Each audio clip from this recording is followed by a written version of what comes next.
What's up everybody, this is Reese here from C Manga and welcome to my review of Hajime no Ippo chapter 1087, the Prehistoric Tiger. Alright, so here we go, Sendo's match is in full swing and it looks like he can do no wrong after landing those smashes, breaking Nargo's guard twice and making his arms completely numb. But what is that sinking feeling that Ippo has after seeing the trainer? Who is he? And well, all is obviously revealed in this chapter, and you know what, I knew I'd seen that trainer before, but for some reason it's like, you know when you have all these characters in your head and then it just completely slips your mind. It's like, who's this trainer? I know him. It's like, who the hell did he train? I just could not place it. So you know, I kind of felt like Ippo in this chapter, you know. But yeah, obviously, trainer it was Martinez's trainer. So that means that this Nargo guy is kind of like Ricardo's Kohai. Is that how you pronounce that word? You know, like his junior type thing. So yeah, basically they have a foolproof plan in order to take out Sendo, the Mexican killer. But you know what? There was one thing that I really did love in this chapter. It's the way they referred to Sendo as a saber-toothed tiger. It's like it just really actually does kind of fit. I mean, like, you know, Sendo isn't exactly your most technical boxer, but he just goes in with like that raw strength and just overwhelms someone. He's kind of like exactly like a saber-toothed tiger. You know, it's like Kamigawa's boxing style is kind of like referred to as a little outdated. You know, and that kind of like brings in the whole prehistoric thing. You know, Sendo is kind of like of that era kind of thing, you know. It doesn't kind of like think, I'm gonna do this, I'm gonna do like some technical stuff. No, it's like straight in fight, blam, take you the fuck out kind of thing. So yeah, on to this foolproof plan now. It seems to kind of be like a more hit and run tactic, and you know what, I seriously hope that isn't actually all there is to it, because let's face it, you know, Sendo is not exactly weak at catching his opponents, you know. If they think that he can't catch him, it's like they have another thing seriously coming for them. You know, I mean, it's like we've seen it countless times in countless matches. It's like what Sendo does is obviously he will pressure his opponent to go exactly where he wants them to be, which is obviously the corner. You know, once they're there, they are not getting away. And obviously we've seen this before.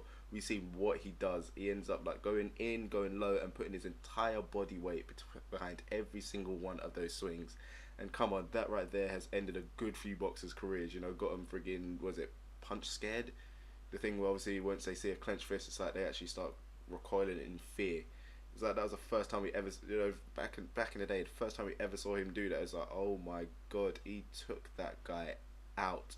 And that was obviously the guy who they forced to be southpaw. So it's like, yeah, we're gonna take this championship from Sendo. No, he got taken out.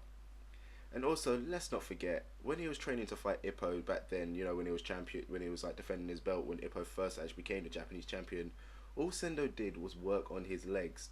I can still remember in the anime the times also where you see like, it looks like his legs are powering up and it just sounds kind of like, I don't know, a spring or something, a really, really giant spring getting pulled back, like something about to kick off. It was just such an awesome sound.